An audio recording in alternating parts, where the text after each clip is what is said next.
Now, I'm not one to gossip, but I will bring you the tea. Welcome to Chronicle Speaks.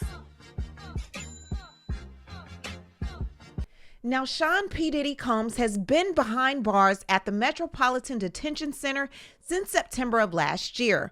Throughout that time, he's made several attempts to be released on bail, even offering a staggering $50 million to secure his freedom while awaiting trial. Now that the trial has concluded and the looming threat of a RICO conviction is officially off the table, thanks to a not guilty verdict, Diddy is shifting his legal strategy. Now, although the jury cleared him of the most serious charges, he was found guilty of the two lesser counts: transportation for prostitution involving Cassie and Jane.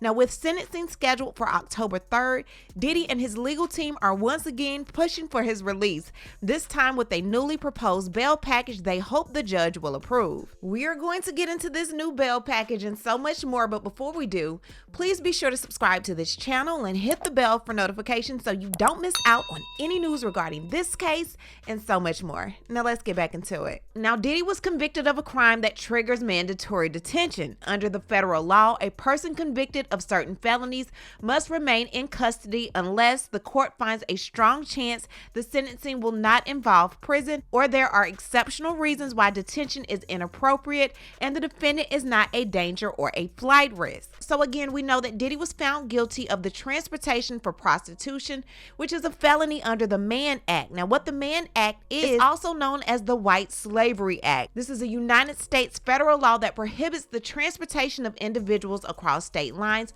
or international borders for immoral purposes, specifically including prostitution and other sexual activities, and it was initially enacted in 1910 and has been amended several times since then. Now, because he was found guilty of those two charges, the default legal presumption is, of course, detention. Diddy was denied bail by the judge after the jury found him guilty of the two counts of transportation to engage in prostitution. The judge said Mr. Combs could not meet the standard because his defense had admitted to repeated domestic violence against one woman at the center of the government's case, Ms. Ventura. This type of violence, which happens behind closed doors in personal relationships sparked by unpredictable bouts of anger, is impossible to police with conditions, the judge said.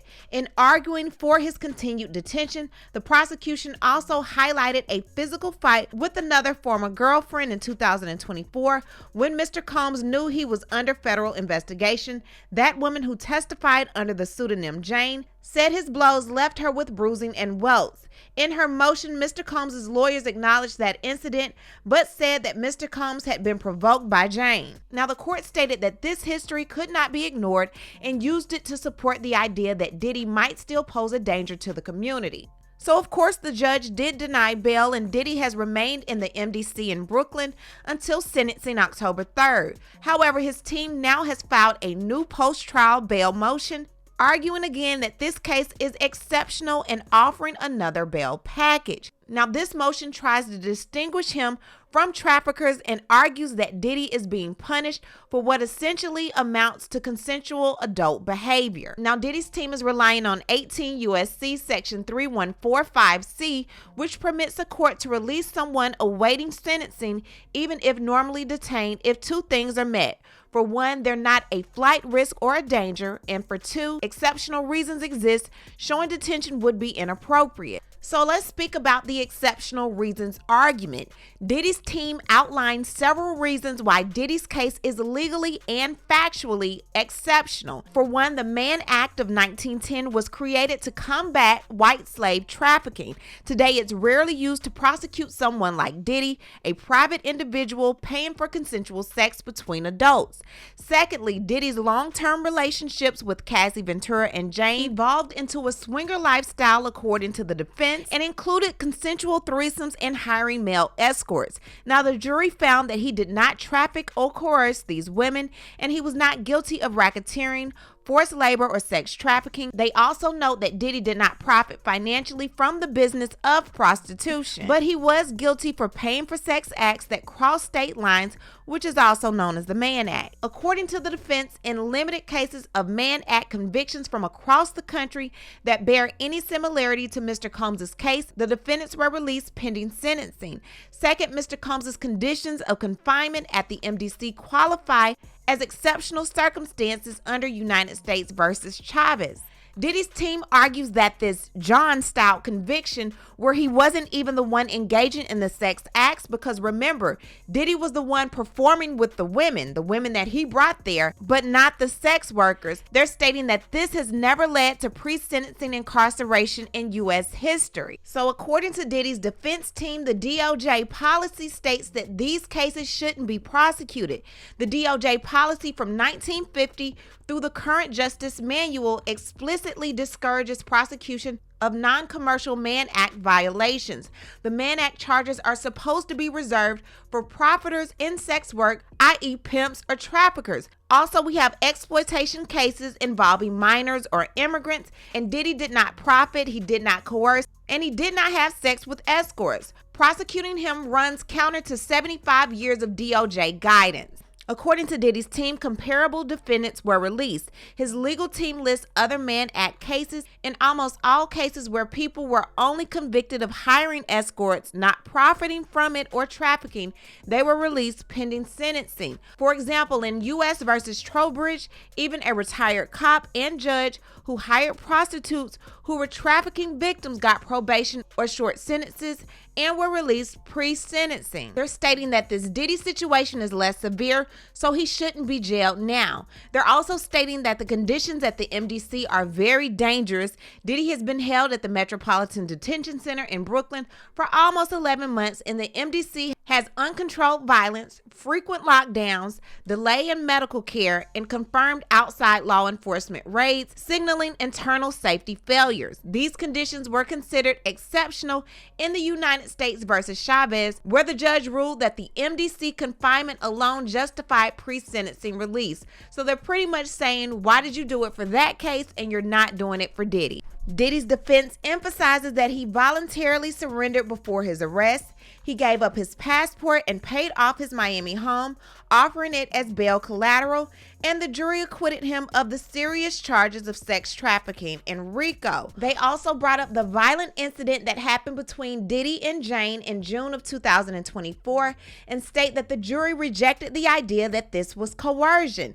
Now, about the proposed bail package, his team proposes strict release conditions, including a $50 million bond, which will be secured by his Miami home. They're also stating travel restrictions only between Florida and New York, electronic monitoring, home detention, mandatory mental health and substance abuse treatment, private security if necessary, and compliance with all pretrial service directives. Bottom line, Diddy's legal team is arguing that this prosecution is a historic anomaly. He's the only John jailed post-verdict under these facts. The DOJ typically doesn't charge people like him. He poses no risk to others, and he's already served 11 months in dangerous conditions. They want him released until sentencing, arguing that this court's broad discretion under Section 3145C and justice demands it. Now, Diddy's team seemed very strategic with this bail request. Now, with the firing of Maureen Comey, the head prosecutor, Diddy's team seemed like they wanted to capitalize off of this disruption. Now, with Comey out, the continuity of the prosecution team is now compromised, at least temporarily. A new prosecutor may not be as familiar with every detail, be as aggressive in the bail opposition, and have the same level of courtroom credibility. This opens the doors for Diddy's team to reframe his risk level and push the narrative that the government's own house is not in order. Now, although that might not win the motion outright, it does paint doubt, especially if the speculation that Comey's firing was tied to trial conduct or internal mishandling. We don't know why she was fired. Now, could this possibly help Diddy get bail? The legal standard hasn't changed.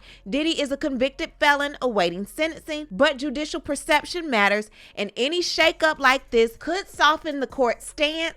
If the new prosecutor is less forceful, the court is uncertain about what's going on behind the scenes, or if Diddy offers more restrictive bail conditions, i.e. house arrest, GPS, no phone, internet, which he's done that before, but maybe things will change this time. What I need to do is hear from you. What do you think about everything currently going on with Diddy?